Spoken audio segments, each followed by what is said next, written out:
Hello students, this is Sayyid Kumail Abbas Rizvi and you are watching online classes of Rizvi Coaching Center. Today I am going to present the 8th video of our sequence and the topic is applications of Gauss law. ठीक है, इससे पहले वाले topic में हम लोगों ने Gauss theorem पढ़ी थी और इलेक्ट्रिक फ्लक्स को डिस्कस किया था. ठीक है, यहाँ पे आज जो है उसी गॉस थ्योरम के हमको एप्लीकेशन के बारे में डिस्कस करना है. ठीक है, पहली एप्लीकेशन है electric field due to infinitely charge long wire. Basically Gauss theorem की एप्लीकेशन होती क्या है, क्यों हमको जरूरत पड़ती है गॉस थ्योरम की. बेसिकली गॉस थ्योरम का काम ये होता है अलग अलग चार्ज सरफेसेस की इलेक्ट्रिक फील्ड निकालना.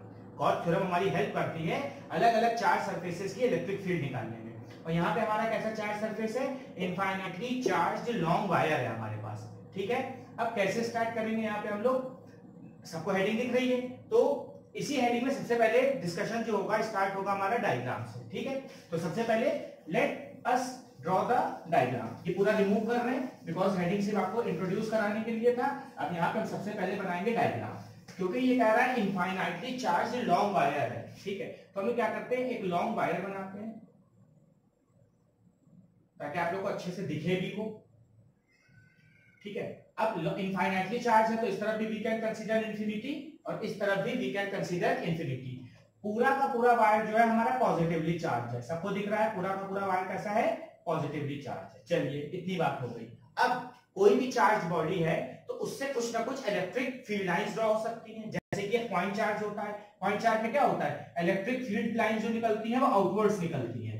ठीक है, इस तरह से एक पॉइंट चार्ज से, और यहाँ पे जो निकलेगी आउटवर्ड्स ही निकलेगी, but it will B normally outwards like in this way. ऐसे कुछ इलेक्ट्रिक फील्ड लाइंस हमारी इसकी निकलेगी.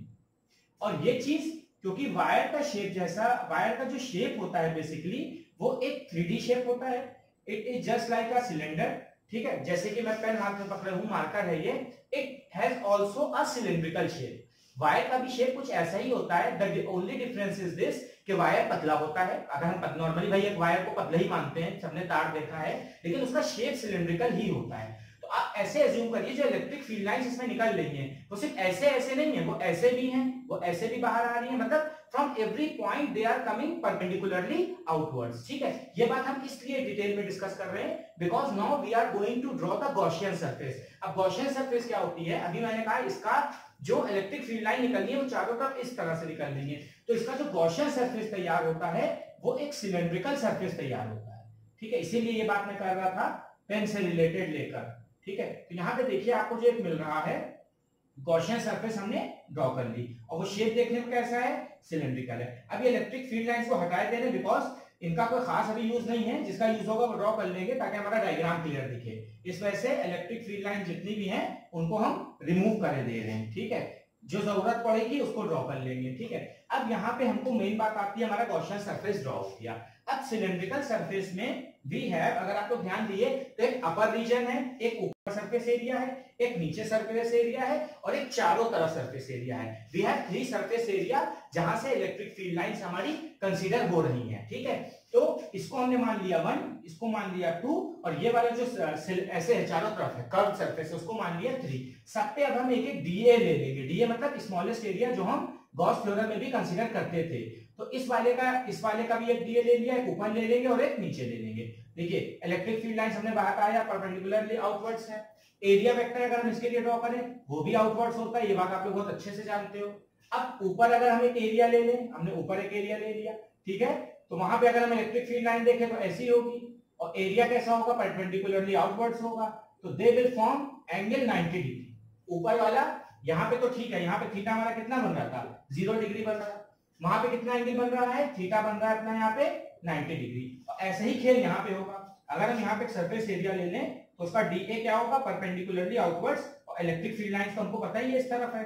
तो यहाँ पे भी थीटा आपको कितना दिख रहा है, 90 डिग्री. इस चीज को इसलिए एलैबोरेट कर रहे हैं because we are going to use these things in our derivation. अब 3 सरफेस एरिया हम लोगों ने कंसीडर किए हैं, 1, 2, 3. हम तीनों से बाहर आता हुआ फ्लक्स निकालेंगे. ठीक है, और क्योंकि फ्लक्स एक स्केलर क्वांटिटी होती है तो हम लोग total flux is equals to first surface का फ्लक्स प्लस सेकेंड सरफेस का फ्लक्स प्लस थर्ड सरफेस का फ्लक्स, इस तरह से कंसीडर कर सकते हैं. अब ध्यान दिए सब लोग, तो हम लोग क्या लिख सकते हैं, total flux will be equals to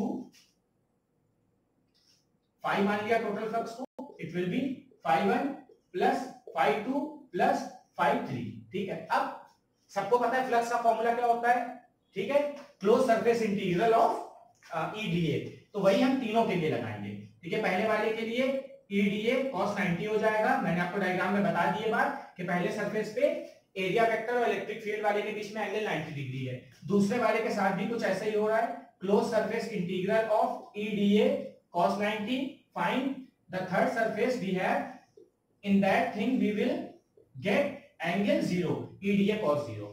तो फर्स्ट वाला फ्लक्स 0 हो जाएगा, सेकंड वाला फ्लक्स भी 0 हो जाएगा। उसका रीजन क्या है, बिकॉज cos 90 की ट्रिग्नोमेट्रिकल वैल्यूज हम लोग जानते हैं वो 0 होती है। तो that thing will become 0, this will also become 0, और इसकी जो भी वैल्यू मिलेगी वो देख लेंगे हम लोग। तो what we will get 0 plus 0 plus EDA, close surface integral of EDA.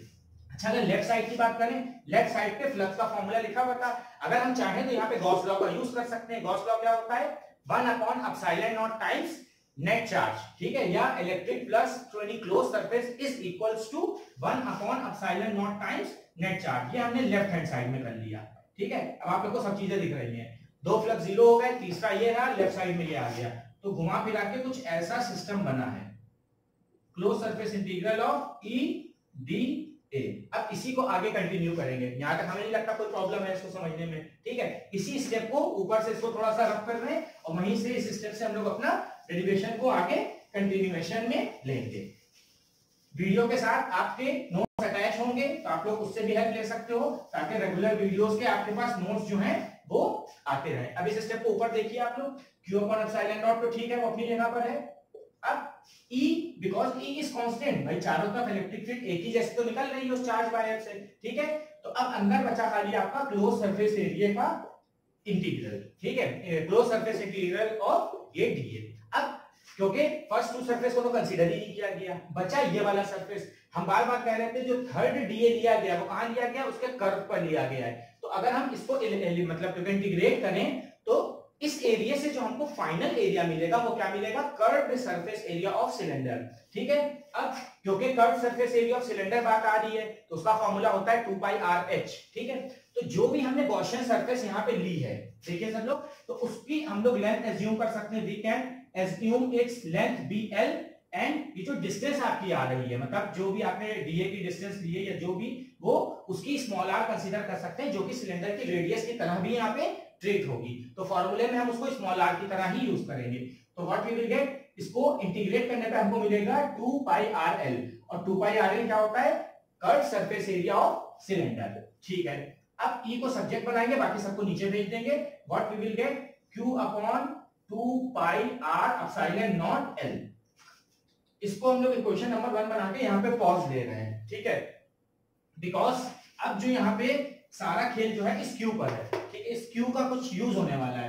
Normally हम लोग क्या जानते हैं, Q चार्ज है, लेकिन इस केस में Q जो है ये एक इनफाइनाइटली चार्ज वायर पे डिस्ट्रीब्यूटेड चार्ज है। तो इसको हम किस तरह से बताएंगे, हम उसके बारे में आपको बताने जा रहे हैं। Now we are going to introduce a new term which is known as linear charge density. Lambda उस सिंबल का नाम है और उसका खुद का नाम है लीनियर चार्ज डेंसिटी। अब ये तो थोड़ा अजीब लग रहा है कि भाई लीनियर चार्ज डेंसिटी होता क्या है, तो उसको और अच्छे से समझने के लिए हम लोग इसका एक अदर नेम होता है चार्ज पर यूनिट लेंथ। ठीक है, चार्ज पर यूनिट लेंथ, मतलब एक यूनिट लेंथ पे कितना चार्ज डिस्ट्रीब्यूटेड है वो हमको पता चलता है इस लैम्डा से। ठीक है, और नॉर्मली इसका नाम क्या है, linear charge density.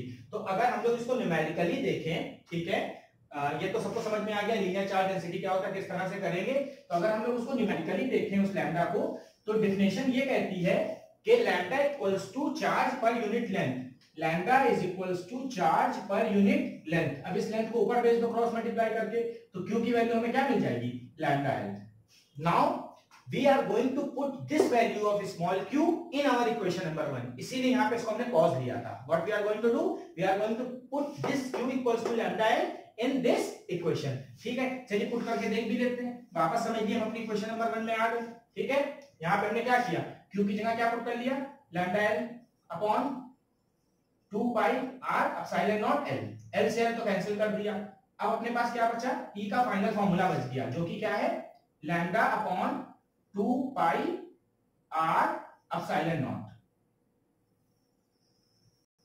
This is our final formula for the electric field due to infinitely charged long wire। उसके लिए इलेक्ट्रिक फील्ड का फॉर्मूला क्या आ गया, lambda upon 2 pi r epsilon naught. फिर से एक बार बहुत छोटा सा रिवीजन वीडियो का।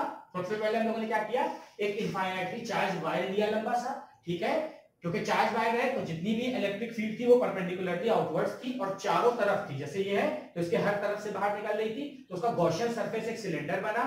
फाइन, 3 सरफेस एरिया दिखे हम लोगों को, 2 ऊपर और एक साइड में, ठीक है। ऊपर वाला 0 हो गया बिकॉज वो एंगल, वहां पे एंगल एरिया वेक्टर और इलेक्ट्रिक फील्ड में एंगल 90 डिग्री बन रहा था, इसलिए वो 0 हुआ।